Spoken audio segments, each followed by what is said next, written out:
welcome back to my channel. My name is Jaden, and today I'm going to tell you about the 13 books I read in September. The first book I read was How to End a Love Story, and I rated this one 4.5 stars. Helen is a author whose work is getting sent to Hollywood and is going to become a TV show, while Grant is a screenwriter who's on this project. But him and Helen have a past together, as Grant was involved in Helen's sister's death. So can they work together, forgive each other, and maybe find happily ever after with each other? I really liked this story. I could relate to Helen a lot.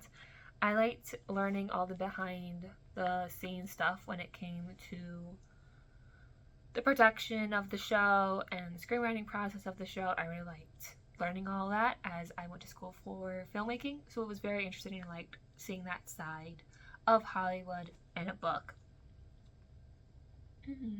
I wish they had been enemies a little longer in the book, as this book is very much enemies to lovers kind of trope. I wish they had been enemies a little more, in my opinion. I liked the sex scenes in this book. This book had the cliche third act conflict where they break up. I hate that. It's one of my icks when it comes to books. But as the book, it was very end of the book. I'm okay, guys, get back together, get back together, get back together. Like, the book's almost ending. I think they did end up together. But I was still like, come on, hurry up. The book's almost ending, get back together. If there's a sequel to this book, I would read it, because I really enjoyed this book and the characters. I didn't want to put it down.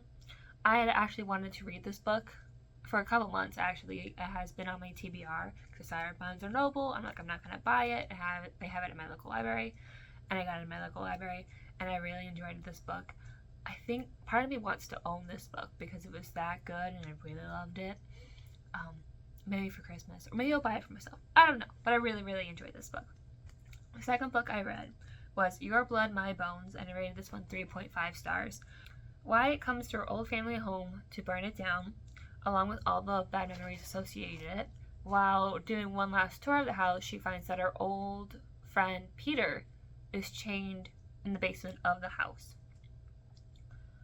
Turns out they are both linked to each other, and one of them has to die, as Peter has been regenerated and died several thousand times because of Wyatt's family. So one of them has to die to break the cycle and to break the curse that's on Wyatt's family and the property in general. Interesting plot, but it was too slow for me in generally. Some of the magic behind it confused me and was weird. I did really, really love the imagery when it came to Wyatt's powers, and I love the imagery in the book in general.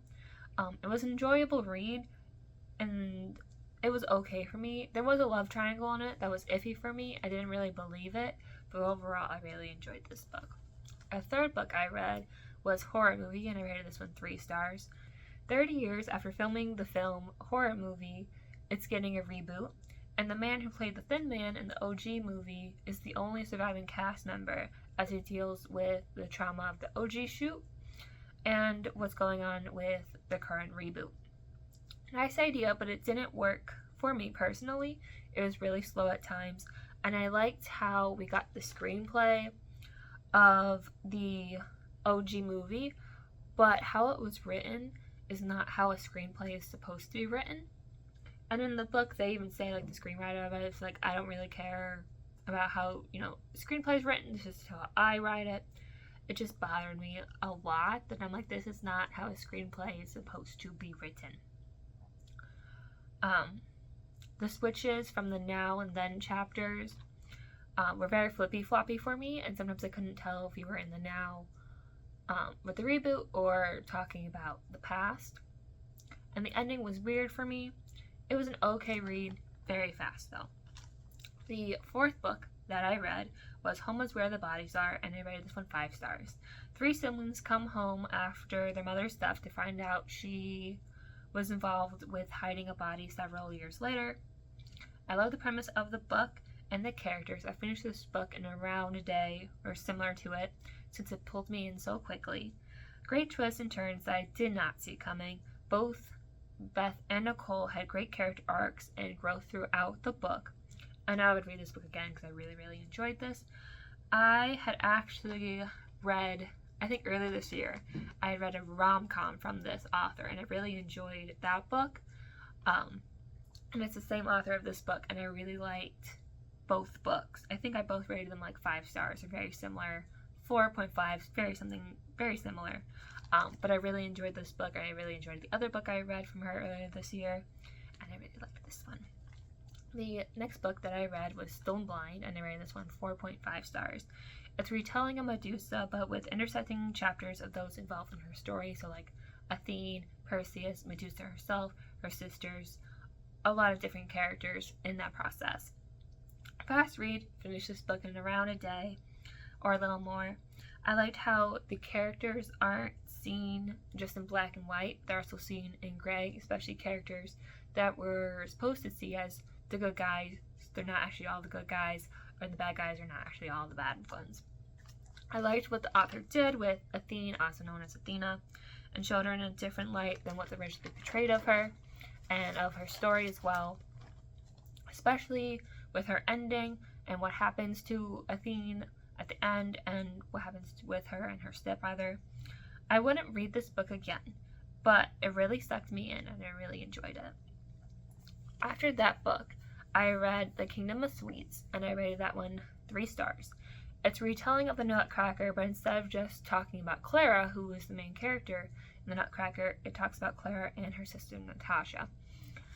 I had little to no understanding of the Nutcracker before I read this book, so before I read it, I read like a short synopsis of what happens in the Nutcracker just to get a feel and just sort of know what was maybe going to go on while reading this book. The book was okay, in my opinion. I zoned out multiple parts because I just stopped caring. There were interesting concepts that I was surprised were shown so early in the book. Like, they happened less than halfway through. I'm like, this is really interesting, but where is this going to go now since you revealed it so early in the book? And then it felt like it dragged on because it was so early in the book. The ending felt rushed, and I still don't understand what's up with the Sugar Plum Fairy in this book. Like, it's talked about what it is, but I didn't really like it. I liked the contrast between Clara and Natasha, and how they both grew as characters throughout the book. After that, I read The Shadow of Perseus, and I rated this one 4.5 stars. And it's told through the perspectives of women in Perseus' life. So Diane, who was his mother, Medusa, and then Andromeda. Both this book and Stone Blind tell the same story, but it's told very differently. So multiple times I had to tell myself to stop, compare, and contrast these books. I had read these books like almost back to back. So multiple times I'm like, okay, stop trying to contrast with Stone Blind. Just read this book as is. Same story, but different ways of communicating that. Other than that, when I was reading this book, I really enjoyed it. I enjoyed character growth and the different retellings of how things went down. So like how Diana became pregnant with Perseus in mythology, and then what she says happens in the book. Like, they're very different. So I liked how they have a twist on what mythology tells us what happened and what actually happened in this book, because that happens a few times in this book where people are told the mythology retelling and then we actually get the real story, what happened. I wish there was more Medusa in the book because I really liked Medusa's character in the book, and I liked Andromeda's perspective the best. After that, I read Pandora's Jar, Woman in Greek Myths. You can tell I've read a lot of Greek mythology books this month. I rated that one 4 stars. It tells the origin stories of women in Greek myths and how we see those women today in popular culture and if their iterations are correct. I didn't know this was a nonfiction book when I had this on my TBR. It wasn't until I started looking for it in my local library and it wasn't in the fiction books that I'm like, oh, it's a nonfiction book. Which surprised me because I had read fiction books from this author before, so I thought it was in the fiction books. No, it was a nonfiction book. Even though it was nonfiction, I still really enjoyed it, especially like learning about Medusa and Clytemnestra's chapters, since I had never had heard that the latter was a bad guy. And I seen her fully justified in her actions. I've read books that have been just centered on Clytemnestra, and I've never seen her as a villain. I always seen her like, okay, yeah, what you did, fully justified in your actions. You do what you need to do. So it was very interesting that her and like Medea are seen as these evil women in Greek mythology, when it's like, no, they're not these evil women. What they did, it makes complete and utter sense why they did what they did. They're fully justified. They're not bad people. They're just human. It was very intriguing since I didn't know that most or all these myths came from plays. And that plays, I wish that the author talks about a lot of the paintings and statues and jars that these women stories have been presented on. I had wished that we had seen more pictures of these jars and statues and I can talk. Paintings. That's what it was. Paintings. I wish we had seen more of these paintings, statues, and jars in the book, so we could see what the author is talking about. Because a few times I had to like Google what these statues and jars look like, and it'd be nice to like just have a picture, so I didn't have to take that extra step while I was reading this book. But overall, I really did enjoy this book. After that, I read How to Become a Dark Lord and Die Trying. I rated this one 4.25 stars. After being killed over 200 times in a time loop trying to stop the Dark Lord in a fantasy world, Davy decides to become the Dark Lord herself. I instantly got sucked into the book after the first few pages of reading. I finished this book in around a day since it was that good. I love the journey Davy went on in the book and how she involved and used her past knowledge to her own benefits in fun and creative ways. Her little annotations were very cute, but sometimes I would see them at the bottom of the page, so I would read the page trying to find the number so it would be attached to the annotation instead of actually reading the page. Or I would just like read the page and realize there's an annotation, and then we have to be searching again for where the annotation was mentioning. So that got really annoying, but overall did enjoy it. I will be reading the sequel to this book. I was really excited, especially with how the book ended. I remember like reading this and I'm like, where did this character go? They were like mentioned somewhere in the middle and then they kind of vanished, and I'm like, where did they go?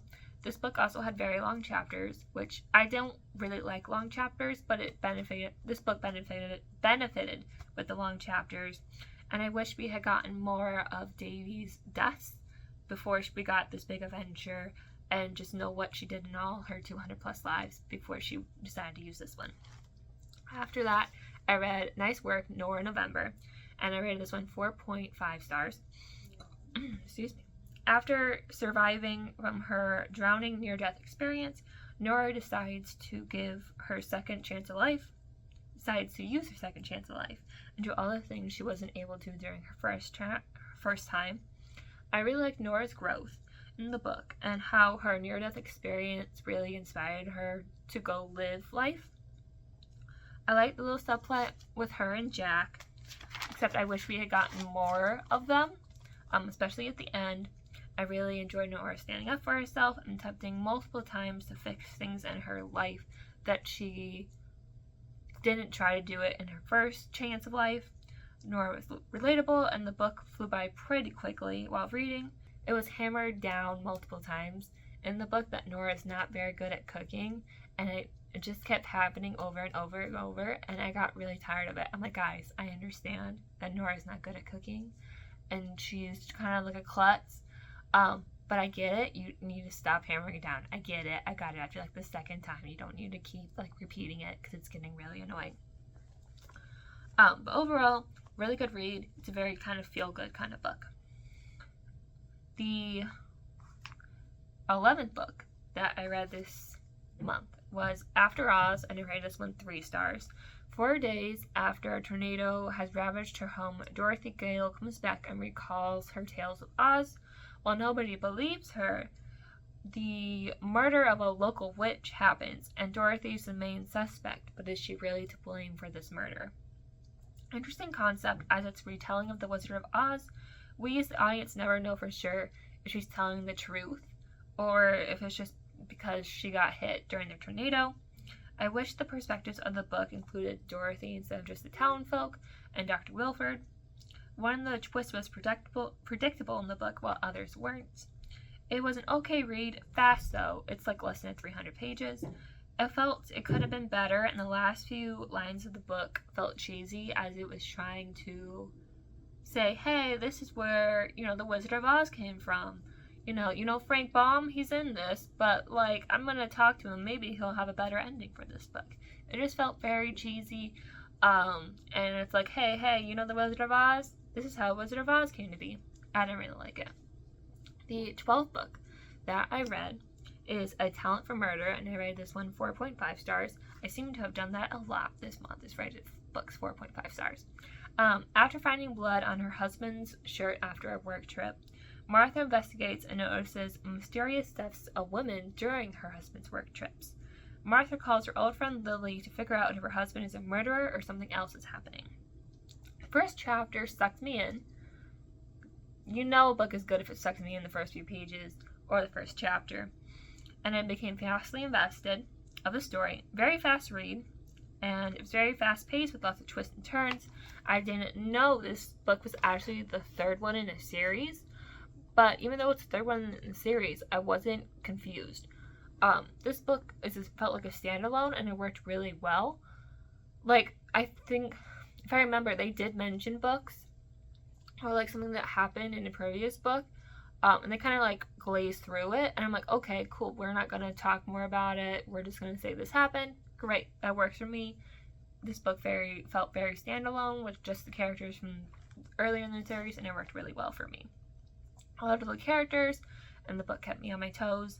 There were too many character POVs for me. I really hate character POVs. All the POVs in this book were needed.